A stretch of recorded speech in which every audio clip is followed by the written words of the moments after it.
तोड़ा जा सकता है चिड़िया का घोंसला, उसकी घोंसले बनाने की क्षमता नहीं। दुनिया में कई चीज़ें नष्ट हो सकती है, लेकिन निर्माण शक्ति नष्ट नहीं हो सकती। આપણે જેટલું કમાઈએ છીએ એ કોઈ દિવસ આપણા જોડે ના પણ રહે, પણ આપણે ફરીથી એ કમાઈ શકીએ છીએ। આપણી નિર્માણ શક્તિ એ ક્યાંય જતી નથી। આપણે જો આપણું પદ ગુમાવીએ તો આપણું પદ પણ આપણે પાછું મેળવી શકીએ છીએ, કેમ કે એ આપણી કાર્યક્ષમતા ઉપર ટકી રહ્યું હોય છે।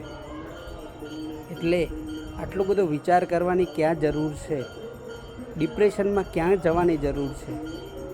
આપણે આપણી કાર્યક્ષમતા ઉપર ધ્યાન આપવાની જરૂર છે, તો કોઈ આપણી જોડે કંઈ છીનવી શકે નહીં।